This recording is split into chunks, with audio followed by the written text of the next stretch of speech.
Hello there, good evening, and welcome to Ed Live again on this Saturday evening. Of course, we have so many things to talk about tonight. One, we saw the deal with the AFC. I'll just briefly mention that, and to show you, to demonstrate to you how much these guys are hustlers in office. Just all they're concerned about is power and sharing the spoils and just holding on to power. We want to talk about also the oil and gas industry and what has been happening, what the coalition has been doing with the oil and gas industry, and to tell you why we cannot continue to have a bunch of people like the APNU AFC in office to continue to have a nation that is suffering. So there's so much to talk about. They made it absolutely clear that there is nothing for sugar workers. Nothing, as though they already fired 7,000 sugar workers, but there is nothing. Those that are on the job, there is no increase for them. So a whole host we have to talk about tonight. I want to start though, and I want to focus first and foremost on the whole issue of where we are as a country. We're coming to the end of another year. As a people, I want us to talk a little bit about whether or not we're better off. Every week we talk about so many things, including the state of our people. And I want to say to you that I've been talking to a lot of folks around this country. Many people call me. I have conversation. Up to today, I had a conversation with a gentleman who said, I feel like packing up everything and leaving this country because I have my business. And the money that I'm making now, I can't even keep all the staff that I have. So we're in an extremely, extremely bad place as a country. We have a coalition who was in office who did absolutely nothing for the people of this country. Now you're seeing a few streets being covered, being fixed, and you're seeing them coming to you to tell you how much they want to do for you. They had 4 years and they did nothing. You haven't seen them. They drive around in their tinted vehicles, windows all wind up, and they pass you, like as we say in the country, they pass you like exams without even thinking about you as the people, but now they're coming back to you. They did nothing, absolutely nothing for the people of this country. And I did last week and I'm going to say again, I want to ask you, brothers and sisters, and this is beyond race. This is beyond religion. This is beyond political affiliation. What has the coalition done for you? Those of you who were promised all sorts of things, you were promised the good life, which turns out to be a good lie. You were promised that you were going to get house lots. You were promised that you were going to get so many things. Have you received anything? Are your lives any better? Matter of fact, many of you are out of jobs. Over 30,000 people are out of jobs. And based on what Jordan said, and I spoke about this last week, another 15 to 20,000 will go on the breadline. Because he is saying to sustain the salary increase given to the public servants, they will have to downsize the public service. And that simply means that they're going to send people home. They are the ones who promised, and if you look around and you recall, you go on the internet and you search, you'll see those banners that they had about creating employment, about creating jobs, about creating industries, about creating opportunities, I'm a bit under the weather, so please bear with me. About controlling crime, about growing the economy, about giving you a good life. They have given all Guyanese a good life. Well, I shouldn't say all Guyanese, because they have the little cabal. And the reason why I'm talking about this again, I want to ask the poor black brother in Agricola or in Buxton or the young Indo-Guyanese in Anna Regina or in Berbice or in Georgetown or wherever you are. What have they done for you? Absolutely nothing. You know what they do? They have this little cabal, this little gang of their friends and families, businessmen, a small group of businessmen of all ethnic origins who are willing to pay a bribe. Those are the ones that are benefiting. Their friends and their cronies are the ones that are benefiting. One man called last week to say that he can sleep with his doors open. He probably has state security. That is the reason why he can do that. But the people of this country are suffering on a daily basis. Many do not have jobs. I spoke with a youngster who came out from the interior. A young Rastafarian brother. And he and I, we were talking last night. The man said to me, look, I campaigned for these guys. I campaigned for the coalition. But when I see what they're doing, they haven't done all the promises that they made to the people of this country. They haven't done a single thing. That brother knows himself. That brother knows himself. We spoke last night. Last night, was it last night or the night before? We had a chat. But guess what they have been doing? Ministers are getting rich. Their cronies are getting rich. Could you imagine? And I think you have that photo there that I asked you to locate for me. Could you imagine? I just want you to bring it up so I can talk about this. Look at this photo. 10 ministers, including the ribbon cutter, the chief ribbon cutter, Moses Nagamutu, the director general, their advanced parties, their friends. I'm talking about several plane loads of them. Travel to Lethem to commission a road. You're talking about tens of millions of taxpayers' money that these guys are using to go. 10 ministers, the director general, their advanced parties, a whole host of them, to commission a single road. The monies that they've used to do that could have been used to help somebody who need medical attention, who cannot get it at the Georgetown Public Hospital or any one of the public institutions in this health institutions where there is no medication, where there's a shortage of basic medications. The money that they invested there to go to Lethem on a joyride could have been used to do something for poor children, families of poor children, or poor families, children of poor families, who may want to go to school but cannot afford to go to school. To our sugar workers, monies could have been used to help our sugar workers, to help the hundreds of people who were fired from Troy Resources as a result of the negligence of this coalition. They spent millions of dollars to go to Lethem to commission a road and 2 flower pots, as you can see in the picture.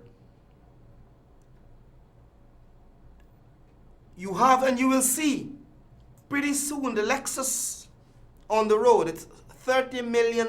You will see the Lexus on the road, customized with leather interior and all sorts of things.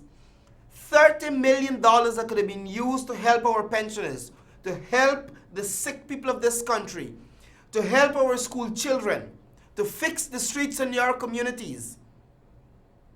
But they bought a fancy Lexus for one man, over $30 million.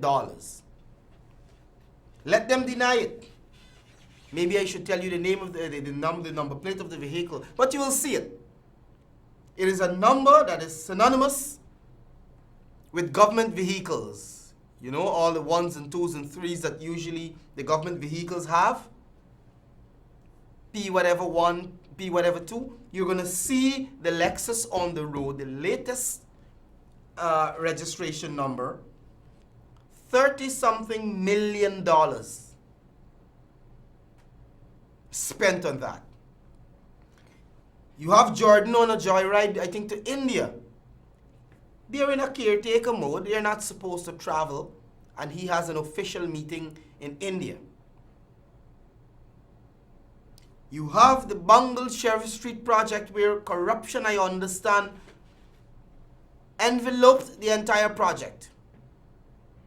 And it reached to a stage where they couldn't say certain things to the contractor and so forth. And we know what the IDB did.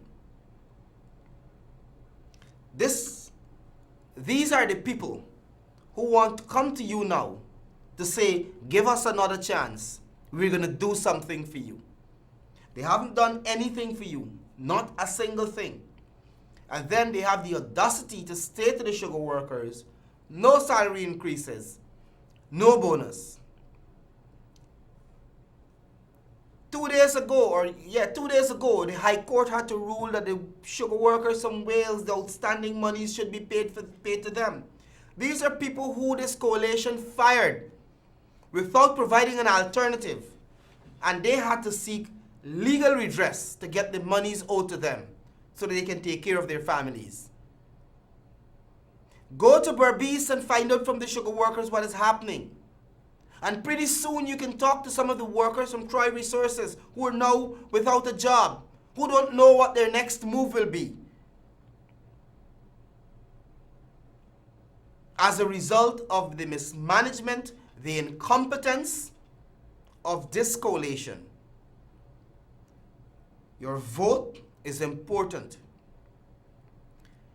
You have an opportunity to decide on a government that is going to look out for the rights of the people, to ensure that your lives are better. And look, the People's Progressive Party, the track record is there. Tens of thousands of house lots. Investment, foreign investment was coming in. People were getting jobs. You were able to buy a car. You were able to build a house. You were able to live a comfortable life. You were getting job opportunities. The track record of the People's Progressive Party is one that is unmatched. That is unmatched. We have been able to manage this country. And those of you who can remember the 2008 period when the world was in recession, the Guyanese economy grew. These people have bankrupt our country. Tens of billions of dollars, the central bank is in overdraft, meaning that they would have spent money that they don't have, depending on oil money. We're going to talk about the oil resources that we have and what they have done with our oil resources. We're going to talk about that in just a bit. These people have been on a spending spree, destroyed all the other sectors of this economy. Sugar has been destroyed. Rice has been destroyed. Absolutely no interest in cash crops. Matter of fact, we don't know if there's an agriculture minister. The last time he spoke, in about probably a year, is when he said sugar workers are not going to get any increases because there is no money. The poultry industry, the cattle, the livestock industry being destroyed. Our miners are suffering. Our loggers are suffering. And the list can go on and on and on. As a result of the mismanagement and the incompetence of this coalition that is more concerned about how their friends and cronies can get rich.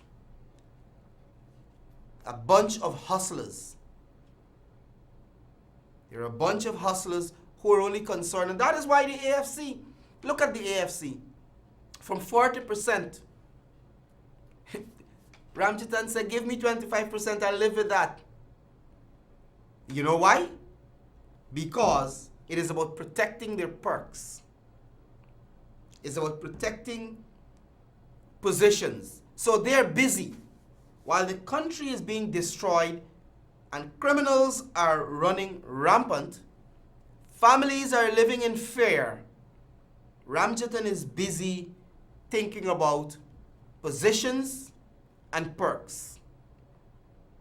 The entire coalition is busy about who gets what, how they share the spoils, who gets what position, and how much, what percentage will be for whom. That is what they're concerned about.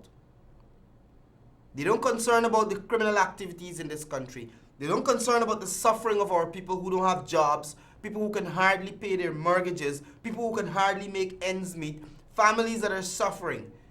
And I can tell you about the suffering of many families because on a daily basis, I have interface with them. I have interaction with them. I listen to their stories. I hear what they're going through. And many other people, many other leaders and others in the PPP have been on the ground interacting with people, and we understand the suffering. The coalition don't understand. They can boldly come to you and say, you have a good life, you're better off. But they cannot prove how you're better off. Because they have been on a spending spree. They have given away our national patrimony with their oil deals. You know, and I heard on an AFC program a few nights ago, the misinformation that they're trying to spread on the East Coast, where one of the incompetents sat on television to say, oh, the deal for 1% and 2% was signed by the PPP in 2008. Blatant lie. Absolutely a lie. The deal was signed by Trotman, and I hope Trotman can come public to say who instructed him. As a matter of fact, I should probably call him one of these evenings to ask him on the national television, you know, who instructed you to sign a deal with an oil company for 1% royalty that is recoverable?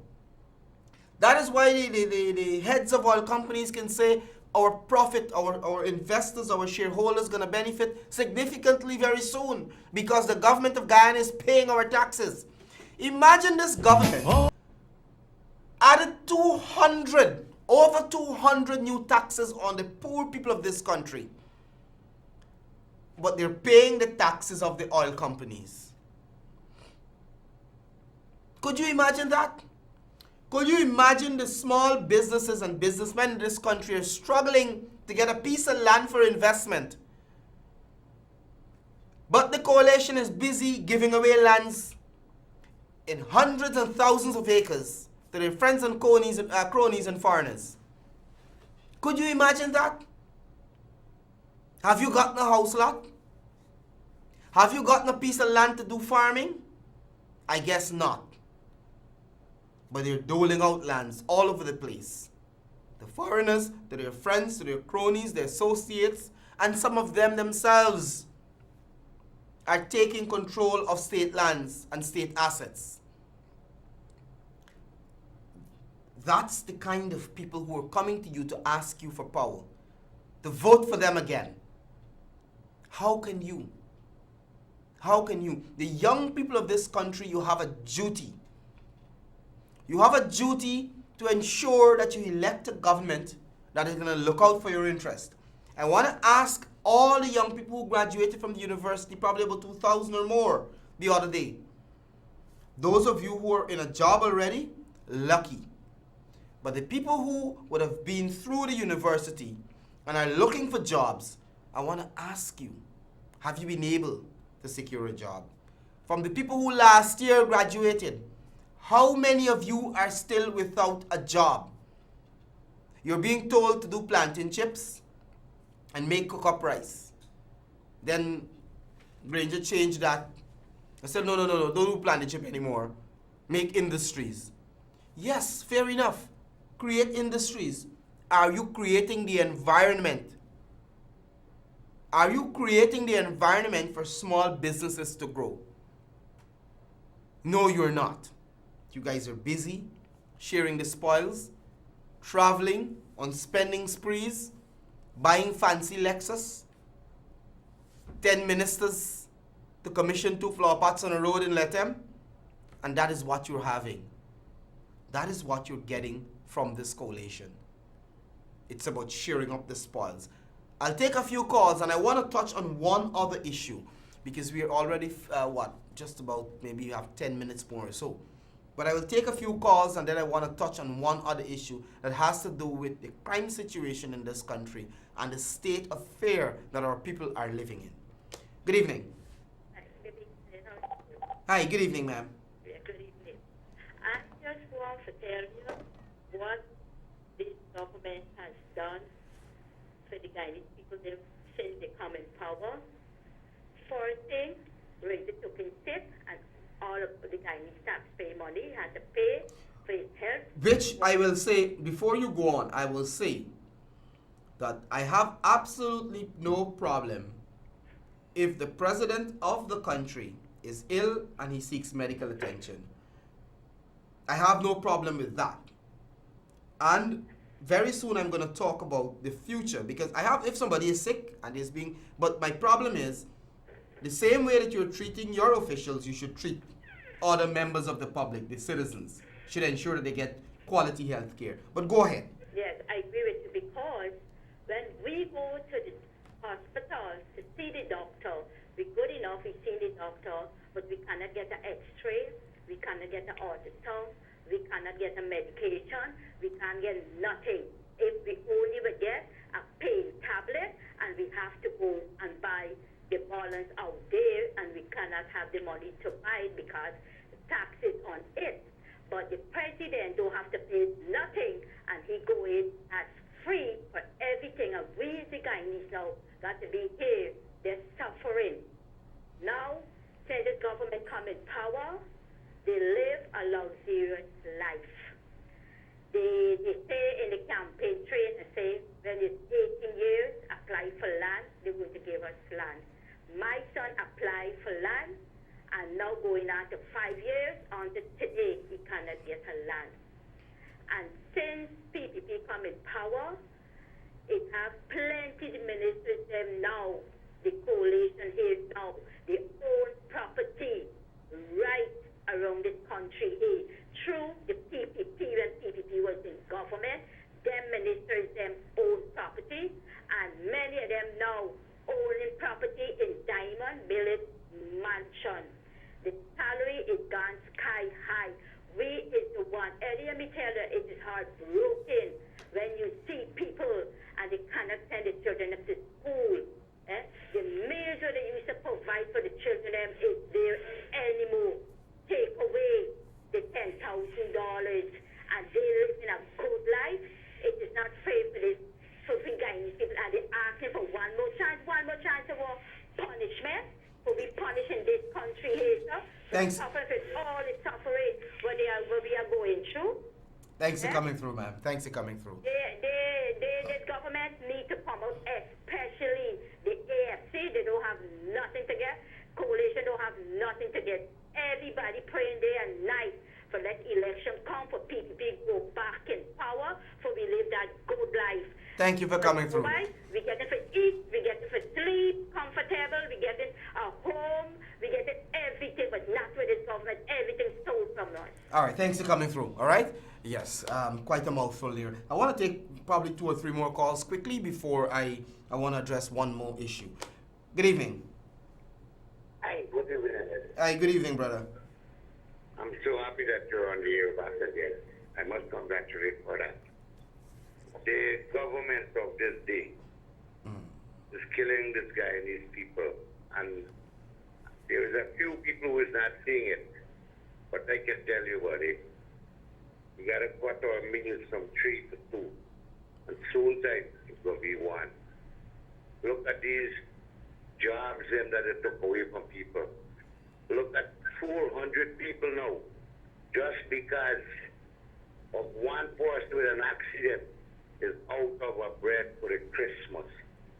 And this is what this government continue doing all the time.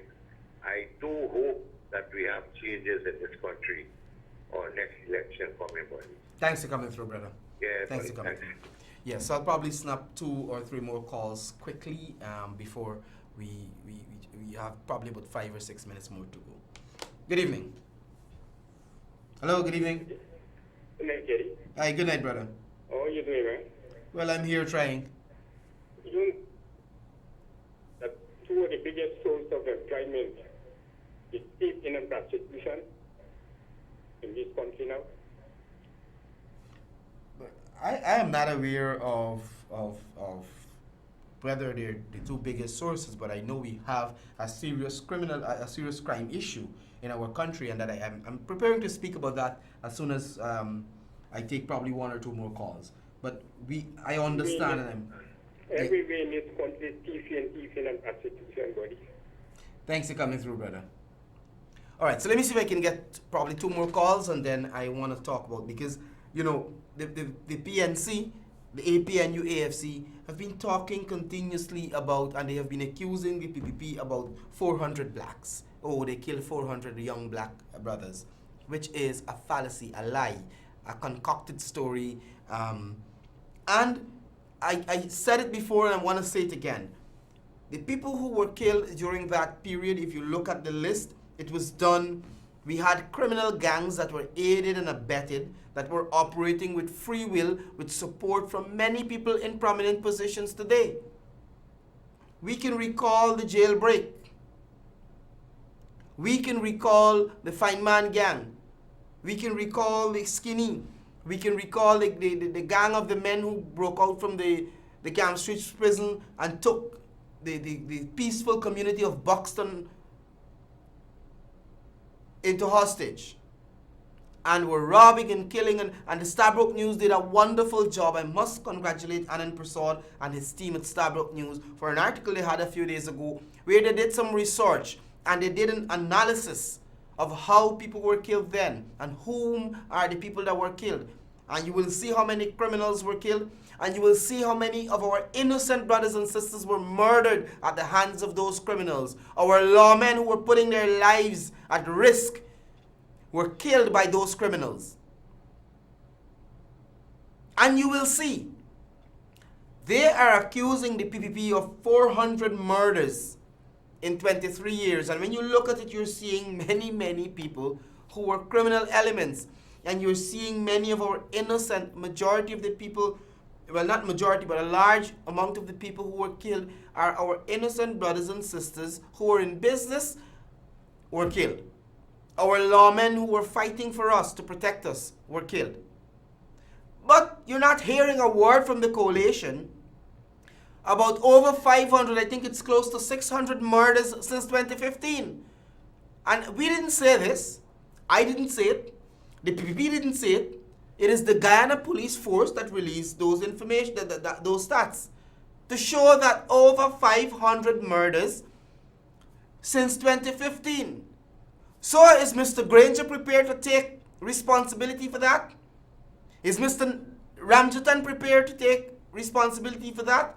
They are the ones who told the people prior to the 2015 elections that we have an answer. We're going to address crime. We're going to bring crime under control. But today, and every single day, and I guess many of you who are on social media would see, and I want to congratulate you, I don't know who the woman is, the elderly woman who took evasive action when she threw her bag over a fence when a potential robbery was about to take place. When the young man rode up on a cycle and was about to rob her, and he threw her bag over a fence. And we're seeing those kinds of images replicated on a daily basis where criminal elements are having a free will. While Mr. Ramjatan is busy crying about he should become prime minister. And while the APNU and the AFC busy sitting down asking and arguing about who should get what and what percentage should go to whom, it's all about position and perks. Our people are living in fear in this country. People are afraid to step out of their homes at certain times. People are afraid to walk through certain areas, to walk on the road. People are parking their cars on the road and next morning they can't find them. People are working extremely hard, poor people who hardly can make ends meet, and bandits are invading their homes. Our poor fishermen are afraid to go out to sea because they are being attacked. Our miners are being attacked. We have a crisis in our country. in every single area. We are heading to an economic crisis as a result of mismanagement and incompetence and ineptitude of this coalition. The criminal situation, the crime situation in this country is out of control. And I must commend the police. The police is making every effort to try to arrest the situation. But when you have politicians in office trying to direct the police and to politicize, to insert their political views and directions into the police force, the guys cannot work the way they're supposed to work. Our agriculture sector has been destroyed completely. Agriculture is dead in this country. And the farmers on the Essequibo Coast, in the Mahaika area, in Berbice, on the highway, wherever you are, you know this. Absolutely no support. Absolutely no support. Our miners are struggling because the coalition decided to add VAT and to add taxes to every single piece of equipment and input into the mining industry. Our loggers are struggling to get market. They're struggling because there is no effort, no focus, no emphasis being placed on the logging industry. Our manufacturing industry is down. We have not been able to attract any foreign investors outside of the oil industry, apart from a group of guys who got the Wales estate for coconut, which we don't even know if it will materialize. The coalition has been an absolute failure. We are in a crisis. And the only way we can get out of this crisis, the only answer to your cries, to your concerns, to your problems, is to elect a new government. And that new government, which has a track record, is the People's Progressive Party. Our presidential candidate, Dr. Irfan Ali, has been able to outline in detail how he will change and transform this country, how he will use our resources wisely to invest in agriculture, in education, in ICT, in infrastructure, how he will be able to create 50,000 jobs in 5 years. A very moderate number. And last week I spoke at length of how these jobs can be created. How we will make Guyana a hub because of our geography, because of our location. The PPP would have put in place transformational projects that could, if they were properly managed when this coalition got into office, that could have transformed our country. They have messed up the Chadijagan International Airport. They have messed up, they can't complete the 4-lane highway on the East Coast. They have messed up the Sheriff Street project. And when they were in opposition, they used a one-seat majority. The same majority that they rejected when the confidence motion was passed, the 33 majority, to shut down the Amila Falls hydropower project, which today would have seen us have electricity at a cheaper rate. Stable electricity. Today, all we live in is blackout. Water supply, we have a serious problem. And these are the guys who are coming to you now, telling you that they can do all these things for you. Brothers and sisters, come March 2nd, the choice is a simple one. It's a clear one. The choice is the People's Progressive Party.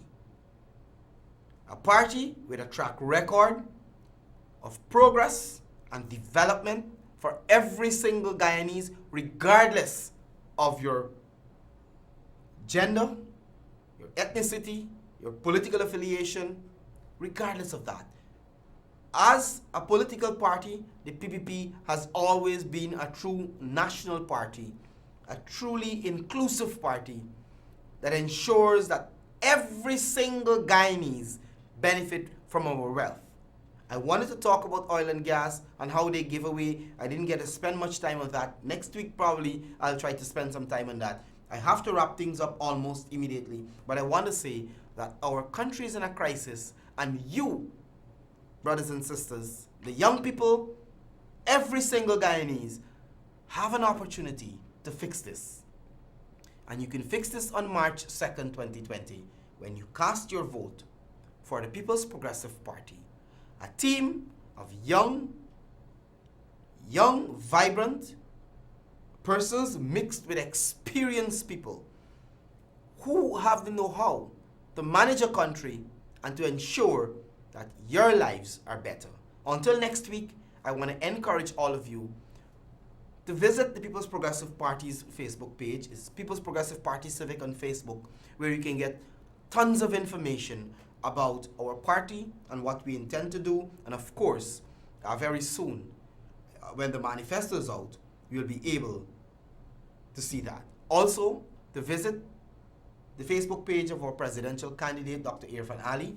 His name is Dr. Irfan Ali on Facebook, where you can get tons of information. Remember, on March 2nd, and I'll say this every week to you, vote solidly and vote with your conscience. Vote People's Progressive Party Civic, so that the future for you, your children, and your children's children can be brighter. Until next week, have a good rest of the weekend.